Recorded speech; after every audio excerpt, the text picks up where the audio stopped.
In a small southern town, the evenings always carried the scent of rain and the sound of church bells. Every Sunday, people came from miles around to gather under a white tent that glowed in the fading sun. They came to see one man, Caleb Turner, a preacher they said could heal with a single prayer. He stood tall, dressed in a bright white suit, his voice echoing through the crowd. His words brought tears, his touch brought hope, and his smile brought faith. But behind that smile, Caleb carried a secret that grew heavier each day. There were no miracles, the sick who rose, the blind who saw. They were actors, paid to play their part. Each performance was a lie, wrapped in scripture and applause. Caleb told himself it was harmless. "I'm giving them hope," he whispered to his reflection at night. "Isn't hope still holy?" But when the tent fell silent, when the lights went out and he stood alone, the echo of his own voice haunted him.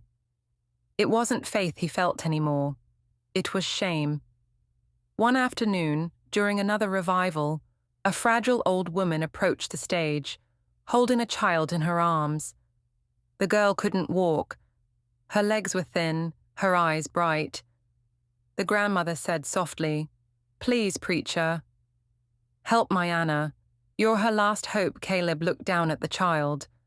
Her small hand reached toward him, not with desperation, but with trust. His chest tightened. For the first time, he didn't want to lie, but the crowd waited. Their eyes were begging. Their faith demanded a miracle. His hands trembled.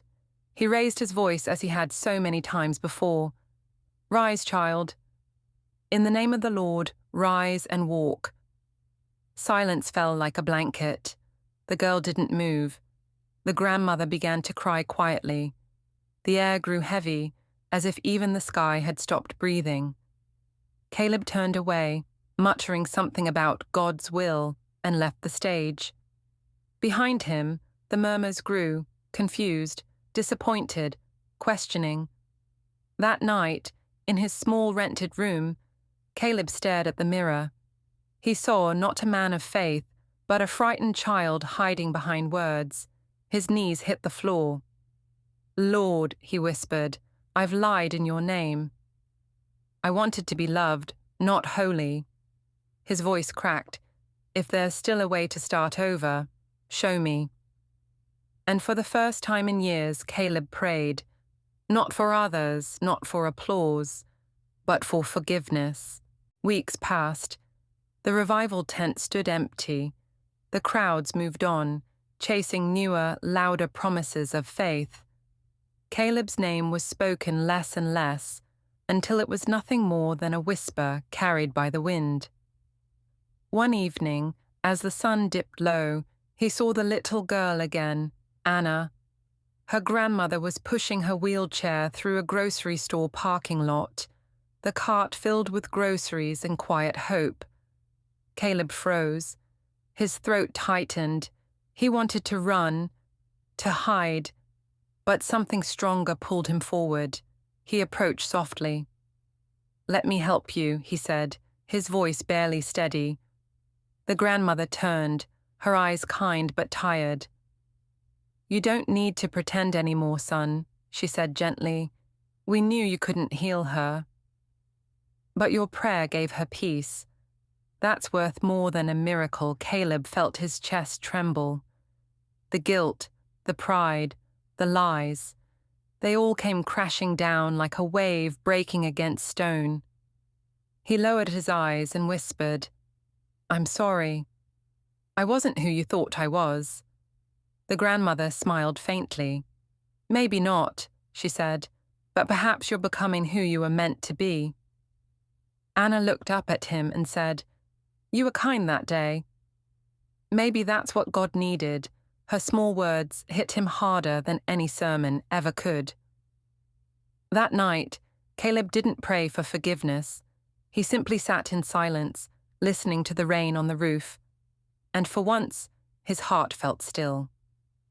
Months later, he found work at a small shelter in another town. No one there knew his name. He cleaned tables, served soup, and listened to people's stories. For the first time, he was helping, not performing. One day, a familiar voice called out behind him, "Caleb!" He turned.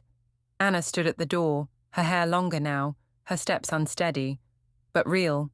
She was walking. "I did it," she said with a grin. "Therapy worked." "Grandma says it's a miracle." Caleb's eyes filled with tears. He smiled softly. "No, Anna. That's not my miracle. That's yours." The sunlight spilled across the room, painting the floor in warm gold. Caleb looked up and whispered, "Thank you for giving me the one thing I never earned. Truth." Moral: even false prophets can find truth in humility. Redemption begins where lies end. If this story touched your heart, remember, truth may hide in silence, but it never disappears.